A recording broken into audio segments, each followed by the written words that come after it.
Bienvenue dans mon antre. Ceci n'est pas une fiction. Tu es bien dans le monde réel de l'horreur de Noël. Es-tu prêt à frissonner? Es-tu prêt à affronter tes peurs? Alors, installe-toi confortablement et tremble. C'est le Père Noël.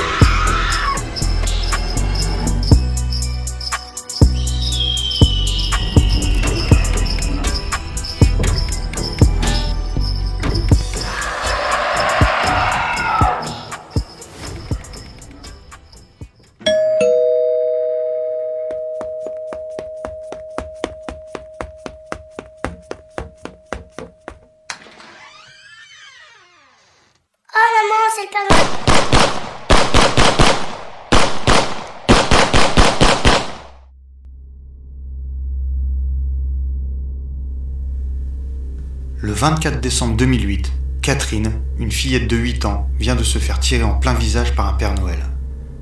Encore au pied de la porte d'entrée de la maison, il tire sur tout ce qui bouge. La famille Ortega est massacrée. Tout se passe à Covina, une petite ville de 51 268 habitants située à une trentaine de kilomètres à l'est de Los Angeles, en Californie. Une ville calme au taux de criminalité faible, voire même inexistant. Et pourtant, le soir du réveillon de Noël, Joseph et Alice Ortega, qui fêtent l'événement avec leurs enfants, James, Charles, Laetitia, Alicia et Sylvia, ainsi que tous leurs petits-enfants, vont être massacrés par un Père Noël complètement fou. Cet homme déguisé en Père Noël, c'est Bruce Jeffrey Pardo, l'ex-mari de Sylvia. Suite au divorce de son ex-femme Sylvia Ortega, Bruce devient fou. Pendant des mois, il prépare la tragédie. Et comme vous l'avez compris, il exécute son plan le 24 décembre 2008, la veille de Noël. Bruce, habillé d'un costume de Père Noël, charge sa voiture de plusieurs armes de poing, démarre et se dirige vers la maison de ses ex-beaux-parents, Joseph et Alice. Arrivé devant la maison, il se gare un peu plus loin, coupe le moteur et se dirige vers la porte, arme en main. Vers 23h30, il sonne. Catherine, 8 ans, qui n'est autre que sa nièce, se précipite pour répondre. La suite, vous la connaissez. Qui est Bruce? Bruce Jeffrey Pardo est né le 23 mars 1963 à Los Angeles. Il a une enfance plutôt stable avec des parents aimants et plutôt aisés, contrairement à beaucoup d'autres tueurs. Père de famille de 3 enfants, Pardo est un homme respectable. Ingénieur, il gagne bien sa vie et il est bien vu de ses collègues, amis et voisins. La famille Pardo vit une vie sereine jusqu'au jour où tout va mal. Bruce perd son travail pour faute grave au sein de l'entreprise. Sa femme, Sylvia, découvre qu'il a abandonné un enfant handicapé d'une précédente union et demande le divorce. Il ne le supporte pas et élabore un plan diabolique, tuer toute la famille. Il a été condamné à payer 1 785 $ par mois de pension alimentaire, mais suite à la perte de son travail, cette pension a été annulée. Cependant, il a été condamné à verser 10 000 $ à Sylvia. Elle a eu le droit de garder son alliance et le chien. Pardo, lui, a pu garder la maison familiale. L'attaque. Vers 23h30, Bruce Jeffrey Pardo, vêtu d'un costume de Père Noël, a frappé à la porte de la maison de son ancienne belle-famille. Occupé avec environ 25 personnes, avec un paquet cadeau contenant un lance-flamme artisanal dans une main et une arme de poing semi-automatique dans l'autre. Il avait également 3 autres armes de poing semi-automatiques en sa possession. Lorsque la porte s'est ouverte, Pardo a tiré avec son arme de poing sur sa nièce de 8 ans, la blessant au visage. Il a ensuite tiré sans discernement sur les fêtards qui s'enfuyaient. La police spécule que Pardo s'est peut-être tenu debout et a exécuté quelques-unes des victimes en utilisant les autres armes de poing. Après la fusillade, Pardo a déballé le colis contenant le lance-flamme feu maison et l'a utilisé pour pulvériser de l'essence pour mettre le feu à la maison. 4 personnes sont mortes par balle et 5 par le feu. 3 autres personnes ont été blessées. La fillette de 8 ans qui a été grièvement blessée, mais ne mettant pas sa vie en danger. Un adolescent de 16 ans a reçu une balle dans le dos et une femme de 20 ans qui a souffert d'une cheville cassée en sautant par la fenêtre du 2e étage.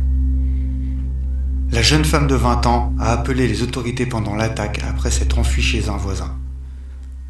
Le feu a atteint une hauteur d'environ 12 à 15 mètres et a mobilisé 80 pompiers pendant 1h30.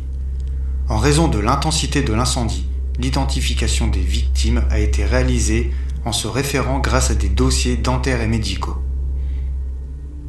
Après l'attaque, Pardo a enfilé un costume de ville et a conduit sa voiture de location, Dodge Caliber, chez son frère à Sylmar, à environ 45 minutes de la scène du crime. Il a ensuite été retrouvé mort d'une blessure par balle qu'il s'était lui-même infligée. Son frère n'était pas présent dans la maison au moment du décès de Pardo. Pardo avait l'intention de s'enfuir au Canada par avion. Il avait acheté un billet d'avion pour un vol d'Air Canada. Toutefois, par la suite, il a été découvert que le vol était de Los Angeles à Moline, en Illinois, avec une escale dans le Minnesota. Bruce a téléphoné quelques jours auparavant pour dire à son camarade de lycée qu'il avait l'intention de lui rendre visite. Mais les enquêteurs ne savent pas s'il avait l'intention d'y aller ou si le vol devait tromper les enquêteurs. Il avait déjà rendu visite à son ami en octobre 2008. Cependant, en raison de sévères brûlures au bras provoquées par l'incendie, il décida d'aller à l'encontre du plan initial.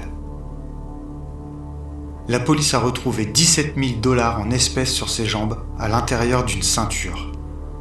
La voiture de location, qui avait été garée à un pâté de maison de chez son frère, a révélé les restes de son costume de Père Noël. Celle-ci était apparemment piégée avec de la poudre noire destinée à la faire exploser. 4 pistolets de 13 cartouches ont également été récupérés sur les lieux, des armes de poing vides et au moins 200 cartouches. Suggérant que ce qui se trouvait à l'intérieur de la voiture était traité comme une véritable bombe, une escouade de déminage est intervenue. Au domicile de Pardo à Montrose, la police avait récupéré 5 boîtes vides pour armes de poing semi-automatiques, 2 fusils de chasse et un réservoir d'essence. D'autres victimes en vue. La police, après enquête, a déduit que Bruce Jeffrey Pardo ne voulait pas s'arrêter là. En effet, d'après elle, la mère de Pardo était elle aussi prise pour cible car elle aurait pris parti pour Sylvia, l'ex-femme de Pardo. Invitée à réveillonner avec Sylvia et les enfants chez les ex-beaux-parents, elle aurait été prise pour cible également, mais celle-ci a décliné l'invitation au dernier moment car elle est tombée malade, ce qui lui a sauvé la vie. Pardo, une fois enfui de la maison des Ortega, devait se rendre au cabinet de l'avocat de son ex-femme. Mais suite à ses graves blessures et brûlures au bras, il s'est dirigé chez son frère. Avait-il l'intention de tuer l'avocat ? Une question à laquelle nous n'aurons pas de réponse. Le bilan.